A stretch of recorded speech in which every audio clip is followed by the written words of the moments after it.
Um, Good afternoon, ladies and gentlemen. My name is Imasuen Amowiwe. Uh, as always, as a cultural enthusiast and an historical activist of the Benin people, I always try to lend my one penny contribution to trending topics, basically. So I just want to quickly say a couple of few things about uh, this young Benin guy that is doing exceptionally very well, because I see a lot of trends are already ongoing. I just feel that I just quickly have to put my voice to lend my voice rather to some of these trendy topics. This young boy is doing incredible well. Crown, Zama, Elias, Charlie Poppy, very fun. First, we cannot, we should learn the culture of supporting ourselves. Yes, the Benin man should support his fellow Benin brother. It's a common bond, and that is why some of us who have learned that a couple of years ago, we cannot harm our fellow Benin person, not to think about taking the life of my own fellow Benin brother, just like they are currently having cultism issues, that the Benin man will be contracted by a foreigner to kill his own fellow Benin man. That in the old was abomination of the highest accord. Edo na zesagion edo ebononedo azese yegbere azese yo tedore. It was an abomination for a Benin man to kill a fellow Benin man. But you see, these people no longer understand Iminaya Buedo, so they flout it, and it continues to become a ripple effect that is always continuous. The series of the cycles of bloodshedding is because maybe a few years ago or some years ago, the Benin man shed the blood of another Benin man, and that is why that cycle continues to go on until we find solution to this. It will continue to be a stain on the shoulder of every Benin man that holds this land dear. It is a taboo. It is an abomination for a Benin man to shed the blood of another fellow Benin man. All as a result of court group each and every one of them belong. We have to have a rethink. It is completely disastrous. It is self-terminating. We are terminating, we are reducing our numbers by our own selves. That's the height of foolishness in the accord of servitude to court group. You are first an Edo man before any court fraternity. You were born as an Edo man. You have your first allegiance is to your Edo, your fellow Edo blood, and not to your confraternity group. It takes a very educated person and a very wise person to understand the rules of life. I don't want to speak much on that. Let me speak much on this Charlie Popo guy.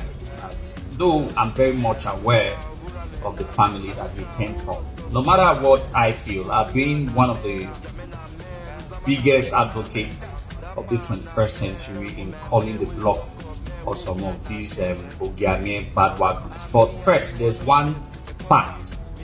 The Ogiamens are pure Benin people. If they refer to themselves as Idu children or Igodo children, it's the same thing as being a Benin person. They are pure breeds. Just like many of us are pure breeds of the Benin. For the fact that one's father or parental line have a different view of the royal house of Benin Kingdom. It doesn't make them less of a Benin. I just want to first of all clear that impression, because I always stand for the truth. Although a lot of people tend to misinterpret what I represent. I represent loyalty to the land, loyalty to the throne, and the loyalty to the people. And that is guided by the principle of honesty, integrity, and truth. That is what I've always believed in. So, the Ogiamen family are purely Benin people from all perspective of history. From all perspective of history. I might be a young lad, like presumably I am, but not too young though. But I know so much history of this land. Better than a whole lot of people of this land. So I'm not talking from a shallow-minded perspective. I'm talking from a deep-rooted perspective that these people are pure Benin breds. I'll give an example. And okay, for me to give an example, let me establish one fact. Evian. I know there have been a slang, a lot of people wanting to know Evian. Evian in his era was the most patriotic Edo man of his era. In the era of Evian, we had a national crisis, a national problem, a national difficulty, a national catastrophe that was almost going to eradicate or eliminate the existentiality of the Edo people. It took the bravery, the ruggedness, the doggedness of a personage called Evian to be able to scare away a live beast, what some epic European movies would call dragon. It took the heroism of a man called Evian Nuriebe, or Nuriebe rather, to be able, with his gallantry, was able to scare away Osogan, the mystical Osogan. And we now had a place we call Edo today. And Evian is the patriarch of the Ogiamen. It's just like when you say you're saying that our Obaseki betrayed Benin in 1897. Automatically, you want to use the sins of our Obaseki to rob Ogbede Oyo, who was his father. Evian was the father of the Ogiamen Irebo, who was eventually nicknamed Ogiamen. Evian was one of the best in his era, the most distinguished Edoma of his era. So we should give him the accolade. If any of his descendants of today give them their accolades, then we should be happy. As a matter of fact, Evian should be celebrated by every Edo man and woman out there. I stand for the truth, and that is the truth. I'm going to read from a book so that people can understand why some of us just do not talk. We talk basically because of how much we've read and how much we understand our history. So first and foremost, if some misguided, not even the entire Ogiamen family, have a rivalry, but the truth is that there are no, without historical rivalry or some set of persons who believe that a way of life is not supposed to be that way of life, some people who just do not believe in the royal house, it's part and parcel of the existence of history. We should be happy. You see the Olugbo of Ugbo saying that he is the overall head of the Yoruba race and not the Oni of Ife. You see it in different climes and history. It is part and parcel of the culture and the existence of the people. There are bound to just be some people who disapprove of an existing institution. And it doesn't make them less of the Benin people or Yoruba people or whatever people. It makes it even more interesting to discuss historically about this event. And I think that's what the Ogiamen people represent. There's never a time that the Ogiamen ever eventually are going to usurp the relevance of the royal house. It's never going to happen because it's just a very few secular, which are misguided people that have a particular way of thinking. And for me, it is good they should think the way they think, but they shouldn't use it to cause a social menace, or they'll be shut up or cut down, or historically, I think we've even passed that, basically.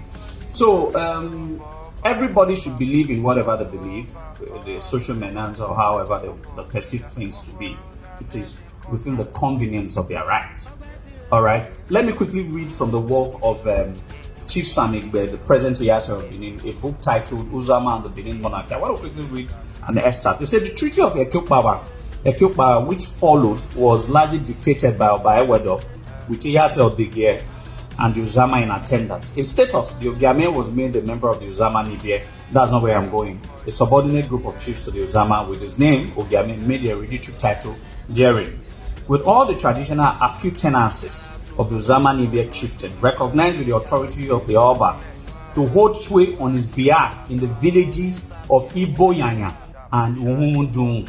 He was to return with immediate effect the states too, which they had removed from Ogiso Wodo's palace when they began the arrogation of the leadership of the Godomigido powers to themselves.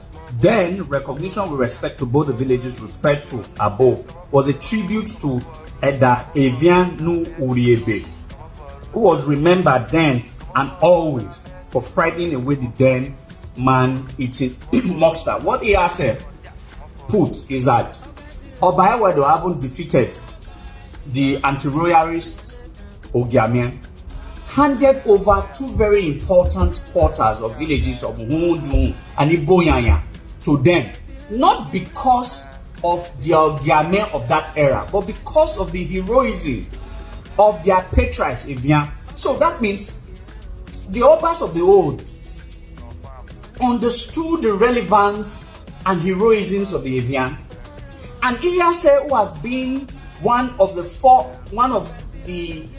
fighter of this century of Benin history, also clearly understand the relevance of Evian to Benin history, as at then, as at now. And we should be proud of the personage Evian.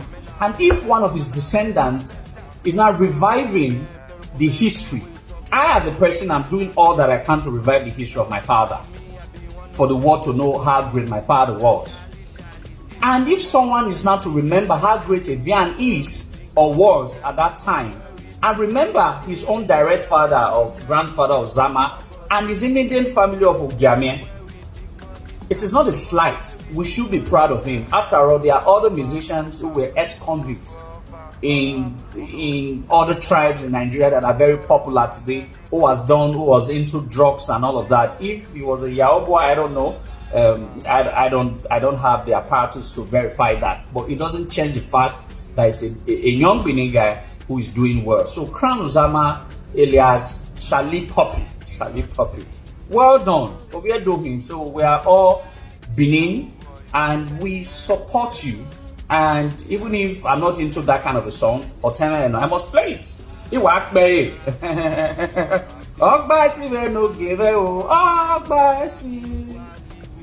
It is even in remembrance of the great heroism of the Oba of Benin that song Oba Pluto was all about. And if he recognizes his immediate family, he recognizes the family and he recognizes the authority of Oba of Benin on all the Benin people. So I thank all of you. I thank Charlie Poppy. We should support him. Obi Maino, Timaino. So let the legacy of Evian never be forgotten. And let the legacies of all the Obas of Benin never be forgotten. Oba and Tokbe, he said, I remain Imasuen Amowiwe, an historical activist.